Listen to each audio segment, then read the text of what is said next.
पिछले कुछ दिनों से डॉलर और अन्य विदेशी मुद्राओं के अनुपात में रुपए की कीमत निरंतर गिर रही है और अभी पिछले दिनों मार्च से अप्रैल के महीने में ही 8% के लगभग रुपए के मूल्य में गिरावट आई है और आज रुपया 54 रुपये प्रति डॉलर के हिसाब से बाजार में आ गया। 54 रुपये 22 पैसे 25 पैसे ठीक ही बात। तो सवाल ये है कि ये रुपए का मूल्य निरंतर क्यों गिर रहा है और इस गिरने से इस देश की अर्थव्यवस्था पर क्या दुष्परिणाम हो रहे हैं।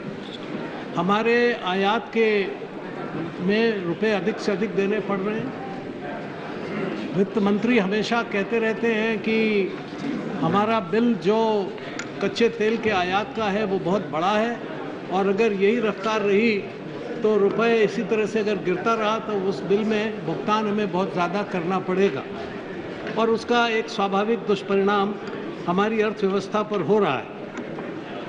इसका एक ही नतीजा ये हुआ है कि मुद्रा विस्तार बढ़ी है, महंगाई बढ़ गई है।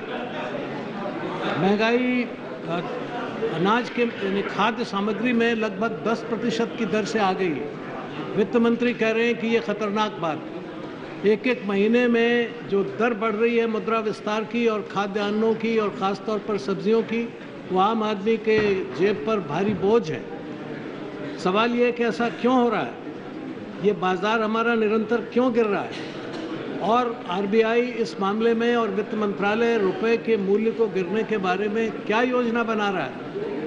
क्या इसका असर सीधे हमारे फॉरेक्स रिजर्व पर नहीं पड़ेगा। अगर आपको रुपए का मूल्य बढ़ाना होगा तो आपका जो फॉरेन एक्सचेंज का भंडार है उसको घटाना होगा, तो इसके क्या परिणाम होंगे। आपका फिस्कल डेफिसिट कहाँ जाएगा, जो आपने बजट में और अपने भाषणों में सदन को आश्वस्त किया था, वो कहाँ जाएगा, उसकी रफ्तार क्या है। सवाल ये है कि आप बार बार ये कहते आ रहे हैं कि हमने अर्थव्यवस्था में बहुत कुछ सुधार किए हैं और बहुत कुछ सुधार करना चाहते हैं। मेरा अनुरोध ये है सदन से विशेषकर और आपके माध्यम से मंत्री जी से भी कि इन प्रश्नों पर गंभीर चर्चा होनी चाहिए। आज सारा यूरोप परेशान हो गया।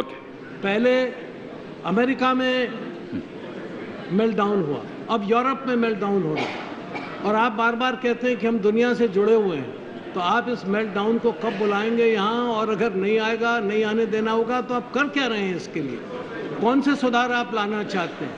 आपके आर्थिक सलाहकार ने कहा था कि हम सुधार 2014 से पहले नहीं ला सकते। अभी जो आपने सुधार किए हैं आज तक यूपीए 2 में और यूपीए 1 में, उसका नतीजा तो ये है कि हमारा अर्थव्यवस्था का संकट निरंतर बढ़ रहा है और शायद 1991 की तरफ हम जा रहे हैं। मैं अनुरोध करूंगा, वित्त मंत्री जी ने मुझे पत्र लिखा था कि हमारे फंडामेंटल्स बहुत स्ट्रांग हैं। वो कौन से फंडामेंटल्स हैं जो स्ट्रांग हैं, वो सारे फंडामेंटल वीक साबित हो गए और आज ज़रूरत है कि क्या वो भारत के अर्थव्यवस्था को सुधारने के लिए बजाय पश्चिमी अर्थव्यवस्था को मानक मानकर कोई भारतीय मॉडल का निर्माण करेंगे, कोई इस तरफ ध्यान देंगे, या बराबर उन्हीं सुधारों को लागू करने की कोशिश करेंगे जिनसे हमारी तबाही हुई है।